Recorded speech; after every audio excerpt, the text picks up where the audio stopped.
The late afternoon sun cast long shadows across the dusty parking lot of Jerry's Roadside Diner in Lincoln, Nebraska. The diner, a haven for locals, hummed with the sound of quiet conversations and the clinking of dishes. It was the kind of place where truckers refueled before hitting the open road, where farmers gathered for a midday break.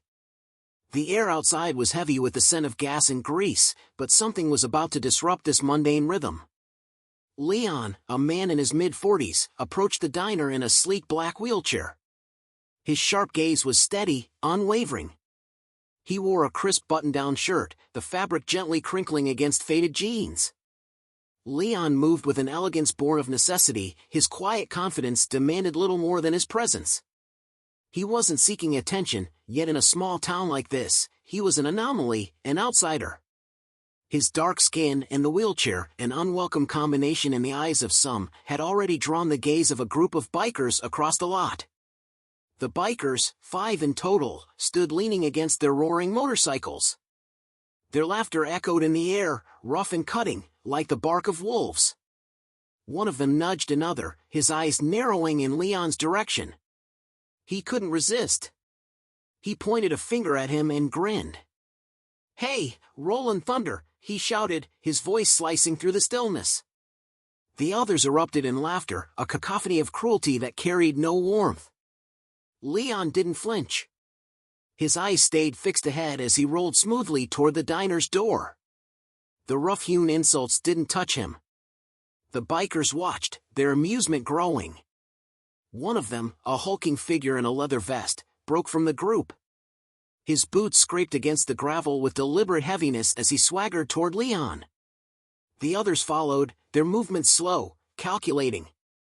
Leon slowed his pace as well, aware of their approach. But he showed no sign of fear. When he reached the door, Leon paused, his hand hovering over the wheelchair's rim, ready to push forward. But the biker was already there, stepping into his path. "Not so fast," the man said with a grin that spoke of mischief and something darker. "Where's the fire, huh? Or are you just out for a stroll?" His words dripped with mockery, a challenge issued to the world. The group behind him burst into laughter, but Leon didn't flinch. He simply turned his head, meeting the man's eyes with the quiet resolve of someone who had seen worse. "Just grabbing some lunch," he replied evenly.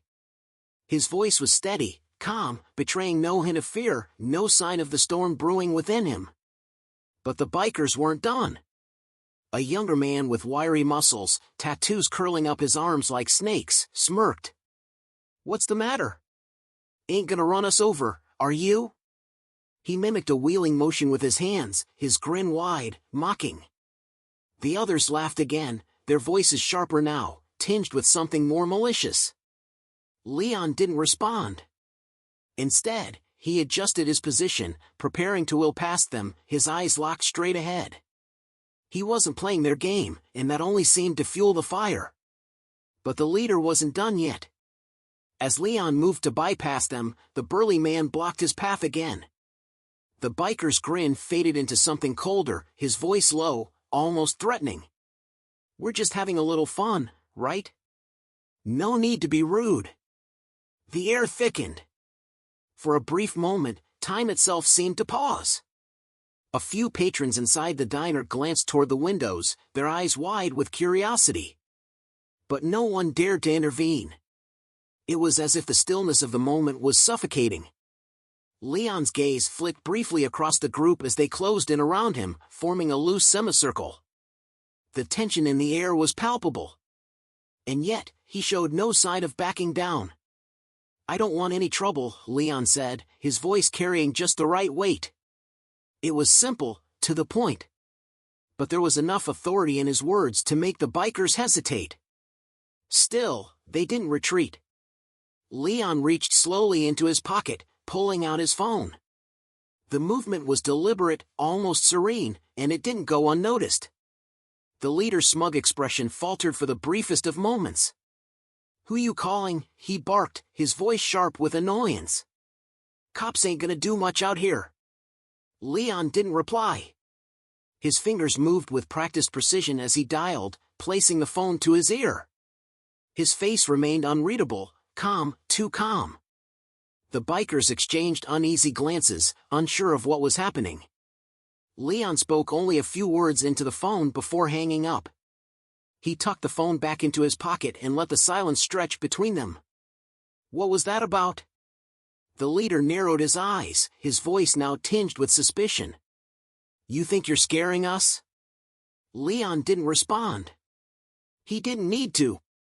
Instead, he shifted his chair, moving to the side, as though he had all the time in the world. His calm, unshakable presence only seemed to make the bikers more uneasy. You got backup coming, one of them joked, but his laughter was hollow, nervous. The others joined in, but it was forced, their usual bravado crumbling beneath the weight of Leon's unspoken defiance. Minutes passed in uncomfortable silence. The bikers shifted restlessly, their laughter fading, their confidence evaporating. Man, I don't like this, one muttered under his breath, his voice low and filled with doubt. The leader shot him a glare, silencing him immediately. But then, it happened. A sound, faint at first, barely perceptible, grew louder. It was the unmistakable rumble of engines, distant but growing. The air around them seemed to vibrate with the power of it. The rumble sharpened into a roar, deafening, all-consuming, and the bikers froze. Heads turned toward the main road, eyes straining to see what was coming. The convoy of motorcycles appeared on the horizon, their chrome gleaming in the dying light. The roar of the engines grew louder with each passing second, the rumble in the air like the approach of a storm. The bikers went silent. There were dozens of riders, clad in black leather, helmets obscuring their faces. Their jackets bore patches that spoke of unity, strength, and protection. They rode in perfect harmony, their movement fluid, a single, unyielding force. Leon's face remained unreadable, but a faint smile tugged at the corners of his lips. As the convoy pulled into the parking lot, it was with the precision of soldiers lining up for battle. The original group of bikers shifted uneasily. The leader's confidence crumbled, his eyes wide with disbelief.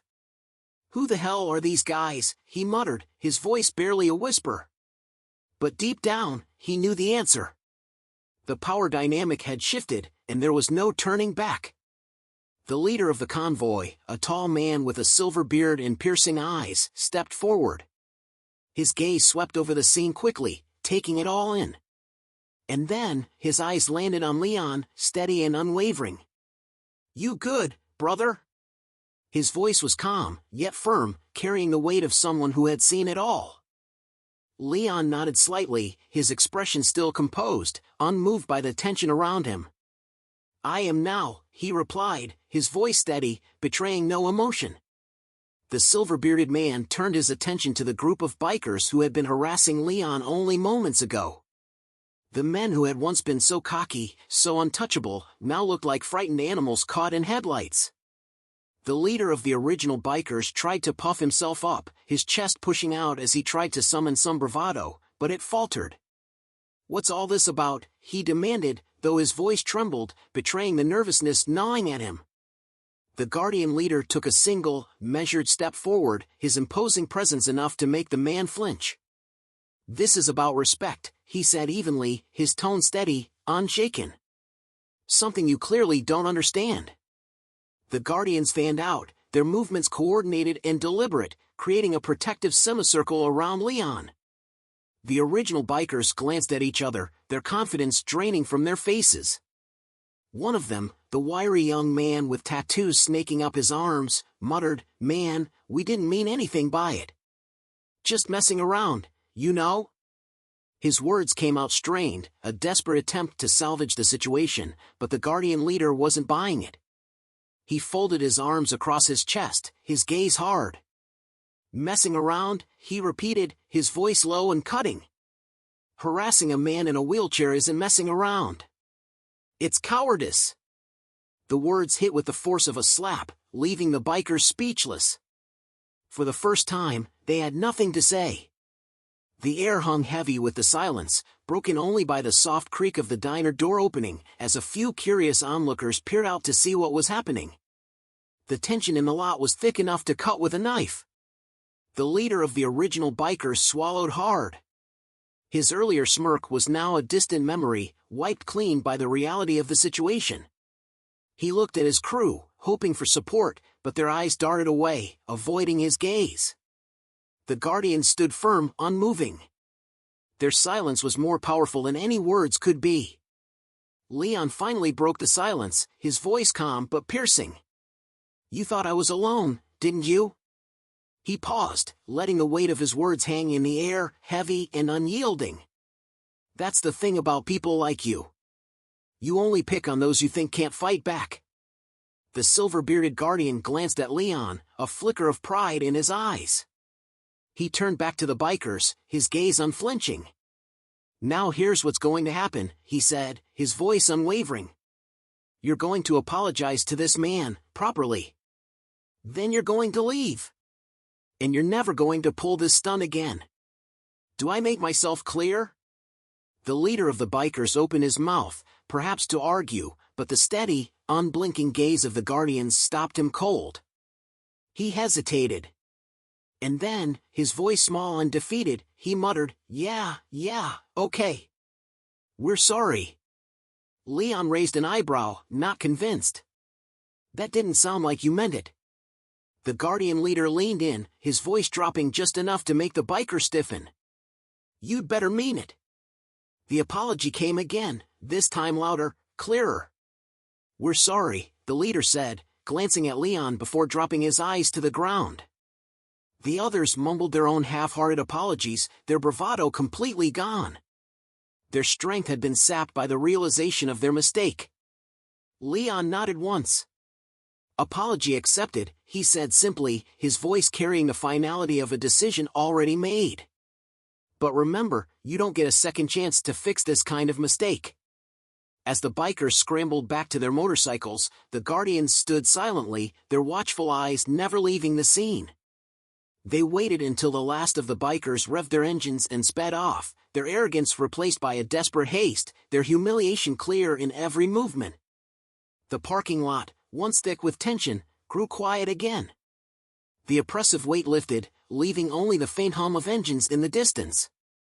Leon turned to the silver-bearded man, his movements slow but deliberate. He extended a hand. "Thank you," he said simply, his voice full of gratitude. The man clasped Leon's hand firmly, his grip steady and warm. "Any time, brother. You're not alone. Remember that." The convoy began to mount their bikes, the rumble of their engines filling the air once more. But this time, it wasn't the roar of intimidation. It was a sound of solidarity, of strength, of unity. A reminder that, when the moment called for it, standing up to injustice was more important than ever. As the last of the Guardians revved their engines and rolled out of the parking lot, Leon took a slow, deep breath. The weight of the past few minutes lifted from his shoulders, leaving him lighter, freer. He could still hear the faint hum of their bikes in the distance, but now, it carried with it a sense of triumph. The sound wasn't one of fear, it was of victory. The diner, which had been so quiet moments ago, now buzzed with a new energy. The patrons inside, who had been watching from the windows, began to return to their meals, exchanging whispered conversations. The tension that had once filled the air was gone, replaced by a sense of calm. Leon rolled toward the diner door, his movements unhurried. He had dealt with worse in his life. Today had been another reminder that standing firm in the face of hate and cruelty was always the right choice. It wasn't about how hard you could fight, it was about how much you could endure while staying true to who you were. Inside, the waitress, a middle-aged woman with short blonde hair, gave him a soft smile as he entered. "Everything okay out there?" she asked, her eyes scanning him for any signs of distress. Leon returned her smile, his tone warm and steady. "Yeah, everything's fine now. Just had a little misunderstanding." She raised an eyebrow but didn't press him further. "Good to hear. Your usual?" Leon nodded. "Please," he replied, as he settled into his usual booth. As he waited for his meal, he couldn't help but reflect on the brief encounter. The bikers had thought they could intimidate him, take advantage of his disability, but they had underestimated one thing: Leon wasn't just a man in a wheelchair. He was part of a larger community. A community that would stand by him when it mattered most. The silver-bearded guardian had been right. It wasn't just about the apology, it was about the message. The power of unity. The ability to stand up for what's right, no matter the odds. Even in the face of intimidation, one person could make a difference. Leon had stood firm, and in doing so, he had reminded everyone watching that true strength didn't come from physical endurance, but from the ability to remain true to yourself. No matter what. It was a lesson not just for the bikers, but for everyone. No one, regardless of their background or circumstances, should ever be underestimated. And in the end, kindness and respect always outweigh fear and cruelty. As the waitress brought his coffee, Leon took a sip. The warmth spread through him, a sense of peace washing over him for the first time that day. He had won. Not because he had fought, but because he had stayed true to himself. And in doing so, he had inspired others to do the same.